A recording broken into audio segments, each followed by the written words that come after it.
இன்றே டவுன்லோட் செய்து உங்கள் ஃபேவரட் ஷோக்களை என்ஜாய் பண்ணுங்க. இன்னையில இருந்து நீ தொட்டதெல்லாம் தொலங்கணும். நீ நல்லா வருவடி. உன் அம்மாவோட ஆசீர்வாதம் உனக்கு எப்பவும் இருக்கும். தேங்க்ஸ்மா. அம்மா அப்ப நானு டேய் நீயும் தாண்டா. பாஸ்கர் அண்ணா, பசங்களா இன்னும் காணோம்? வந்துருவாங்க. இந்து அக்கா, இந்து அக்கா வந்துட்டாங்க. சாரிக்கா, கொஞ்சம் லேட் ஆயிடுச்சு அதான். அதெல்லாம் இல்ல, நீங்க கரெக்ட் டைமுக்கு தான் வந்திருக்கீங்க. இந்து இவங்கெல்லாம் வந்துட்டாங்க. ஆனா பைக்கு நேத்தே ரெடி பண்ணிட்டேன்னு சொன்ன, உன்னையும் காணோம். கொஞ்சம் அங்க பாரு கண்ணா.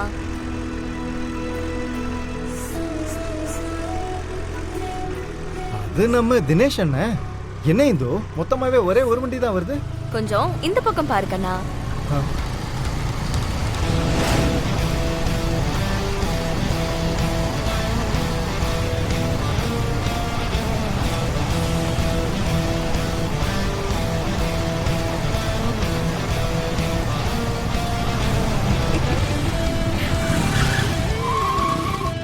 எப்படி இருந்தோ சொன்ன மாதிரியே வந்துட்டேனா?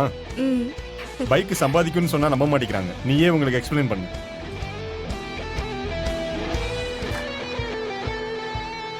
அது எல்லாத்துக்குமே இந்த இடம் கரெக்டா இருக்கும். இந்தா என் பையனோட வண்டி சாவி. அவன் அதை வாங்கினதுல இருந்து வீட்டுல சும்மா தான் கிடக்குது. இதுக்கு மாசம் டியூ கட்டுறதுக்கு காசு வந்தா போதும். சரிங்கக்கா, வச்சுக்க. ரொம்ப தேங்க்ஸ். சரிம்மா, பார்த்து பண்ணுமா. சரிக்கா, அப்ப நாங்க கிளம்புறோம். வரோம்க்கா. வரோம்க்கா. ரொம்ப தேங்க்ஸ். அப்புறம் என்ன டார்லிங், அதான் 10 பைக் மேல இருக்குல்ல, ரைட ஸ்டார்ட் பண்ணிடலாமா? இன்னும் எதுக்கு வெயிட் பண்ணிட்டு இருக்கீங்க? வண்டி எடுத்து ஓட்டுங்க. ஓகே, வாடா. ஒரு நிமிஷம். நாம எல்லாரும் சேர்ந்து இன்னில இருந்து ஒரு புது விஷயத்த பண்ண போறோம். எந்த ஒரு தொழிலுக்கும் கஸ்டமர் தான் மூலதனம். கூடவே இதுல கஸ்டமரோட சேஃப்டியும் உங்க சேஃப்டியும் முக்கியம். பார்த்து பத்திரமா ஓட்டுங்க. கஸ்டமர் கிட்ட ஆப்ல இருக்கிற அமௌண்ட் தவிர ₹1 கூட எக்ஸ்ட்ரா வாங்க கூடாது. எந்த விஷயமா இருந்தாலும் எனக்கு உடனே அப்டேட் பண்ணிடுங்க. நான் அங்க உங்க பக்கத்திலே தான் இருப்பேன். வண்டியெல்லாம் உங்க சொந்த வண்டி மாதிரி பாத்துக்கோங்க, சரிங்களா? சரிக்கா. ஏரியாவில் வெட்டி பசங்கன்னு பேர் வாங்கிட்டு சும்மா சுத்திட்டு இருந்தோம். நீ தான் எங்களுக்கு இந்த ரூட்டை போட்டு கொடுத்துருக்க. உன்னை நாங்க அப்பெல்லாம் விட்டுற மாட்டோம்க்கா. டாப்பா வருவோம். All the best. தேங்க்யூக்கா.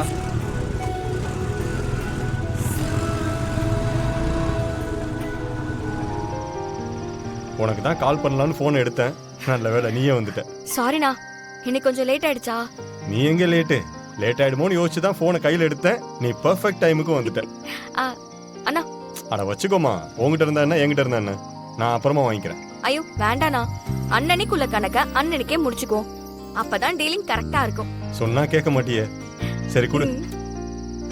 சரிம்மா, நான் போயிட்டு வரேன். நாளைக்கு பார்க்கலாம்.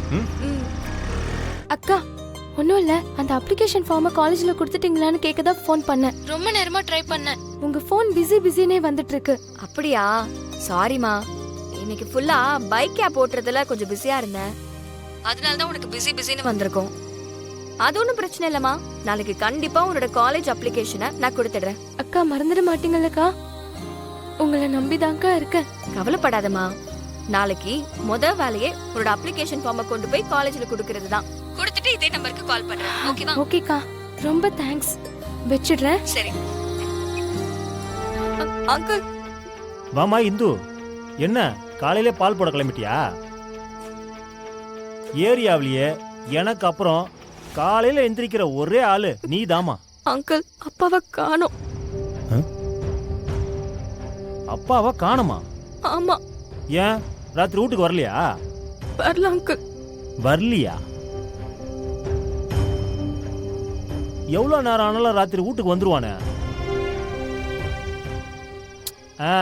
ஞாபகம் வந்துச்சு. ஏதோ பெயிண்ட் அடிக்கிற கான்ட்ராக்ட் ஒன்று வந்திருக்கு, போகணும்னு சொல்லின்னு இருந்தான். பெயிண்டிங் கான்ட்ராக்டா? சரி விடு, அவனா சின்ன குழந்தையா? அவன் இங்க தான் எங்கேயாவது இருப்பான். வா, நான் போய் கூட்டின்னு வந்துடலாம். சரி உட்காரு.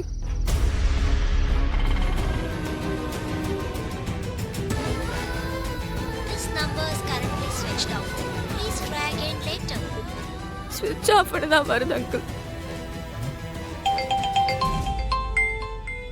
யாருமா அது? பாஸ்கர் அண்ணா தான். கால் அட்டன் பண்ணி பேசுமா. சொல்லுங்க பாஸ்கரண்ணா. இந்து அப்பா வீட்டுக்கு வந்துட்டாருமா, உடனே கிளம்பி வீட்டுக்கு வந்து. ராத்திரில இருந்து எங்கப்பா போன? போனை வேற ஸ்விட்ச் ஆஃப் பண்ணி வச்சிருக்க. நான் எவ்வளவு பயந்து தெரியுமா? தீபா சொல்லுச்சுமா, நீ பயந்து போய் தேடிக்கிட்டு இருந்தேன்னு. உனக்கு ஃபோன் பண்ணாம இருந்தது தப்புதாம்மா. அப்பாவை மன்னிச்சிடுறா தங்கம். மன்னிக்கிறதெல்லாம் அப்புறம். முதல்ல நீ எங்க போன அதை சொல்லுப்பா. அது நேத்து வேலை முடிச்சிட்டு கிளம்பும் போது ஒரு கட்சிக்காரர் வந்து திடீர்னு யாரோ ஒரு தலைவர் வர்றாரு, 200 அடிக்கு செவுத்துல வரவேற்பு வாசகம் எழுதணும், ஒரே நைட்ல முடிக்கணும், 3000 ரூபாய் தர்றேன்னு சொன்னாங்கம்மா. அது எப்படி வேண்டான்னு சொல்றது? உங்ககிட்ட சொன்னா அதெல்லாம் வேணாம், வீட்டுக்கு வந்து சேருங்கன்னு திட்டுவ. சொல்லிக்காம கொள்ளாம கிளம்பிட்ட. கண்ணாடியில உன் முகத்தை பாருப்பா, எப்படி சோர்ந்து போய் தூக்கம் இல்லாம கண்ணெல்லாம் எப்படி வீங்கி இருக்கு பாருப்பா. ஆனா அது கிடக்குதுமா, 2 மணி நேரம் படுத்து தூங்குனா சரியா போயிட போகுது. ஆனா நீ எங்களுக்காக எத்தனை பகல் எத்தனை ராத்திரி தூக்கம் இல்லாம கஷ்டப்பட்டிருக்க. அதுக்கு முன்னாடி இதெல்லாம் ஒண்ணுமே இல்லம்மா. பாரதியை மீட்க எவ்வளவு தூரம் போராடுற பாத்துக்கிட்டு சும்மா இருந்தா அப்புறம் என்ன அப்பம்மா நானு? என்னால முடிஞ்சதை நான் உனக்கு பண்ணணும் இல்ல, அதான் உங்ககிட்ட சொல்லாம நான் கிளம்பி போயிட்டேன். இந்தா இந்த துட்டப்புடி, இந்தா நீ போய் பாரதி சீக்கிரமா மீட்டு வா. பாரதியை முதல்ல போய் மீட்டுட்டு வாமா. என்ன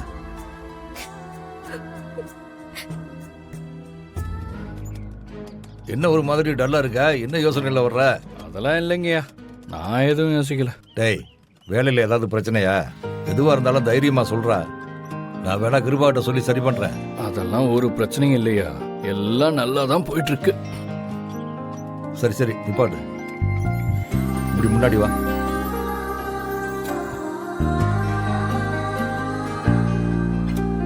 டேய், யாரா அந்த பொண்ணு? என்னடா முழிக்கிற? அதான்டா உன் பேக் அடிச்சுட்டு போனாலே அந்த பொண்ணு யாரு? ஏய் டேய், அந்த பேக்கை ஒரு ஆம்பளை அடிச்சிருந்தா அவனை அந்த இடத்துலயே அடிச்சு போட்டுட்டு அவனை ஆஸ்பத்திரியில் அட்மிட் பண்ணிட்டு அந்த பேக் எடுத்துட்டு வந்திருப்ப. ஏதோ பொம்பளை பிள்ளையா இருந்ததுனால அந்த பொண்ணை எதுவும் பண்ண முடியாம நீ கிருபா கிட்ட திட்டு வாங்கிட்டு உன் காப்பு அடகு வச்சுட்டு பிரச்சனையை சால்வ் பண்ணிட்டு சுத்திக்கிட்டு தெரியுற. கரெக்டா? ஐயா, அந்த பிரச்சனையெல்லாம் சால்வ் பண்ணியாச்சியா. அண்ணங்கிட்ட தான் நான் பணத்தை கொடுத்துட்டேனே. டேய், பிரச்சனையெல்லாம் சால்வ் பண்ணிட்ட, அதெல்லாம் சரிதான். அந்த பொண்ணை உன்னால எதுவும் பண்ண முடிஞ்சுதா? உனக்கே தண்ணி காட்டியிருக்காளே அவ. அவ எப்பேற்பட்ட கேடியா இருப்பா. நம்ம மூஞ்சியில படம் ஏதாவது ஓடுதா? பக்கத்துல இருந்து பார்த்தவர் மாதிரியே புட்டு புட்டு வைக்கிறாரு. இனிமே கொஞ்சம் அலர்ட்டா தான் இருக்கணும். ஒரு பொண்ணு அவளே அவ்வளவு சீன் காட்டும்போது ஆம்பளைங்க நாம பாடாமே ஓட்டிட மாட்டோம். இனிமே நம்மள பார்த்தாலே அலறுவாள்ல. சரி, மணி இப்பவே 9 ஆகுது. நேரம் வந்திருக்கணும்ல, வரலையே. அவ வர மாட்டாடா. எங்கேயாவது உக்காந்து மூக்க சிந்திக்கிட்டு இருப்பா.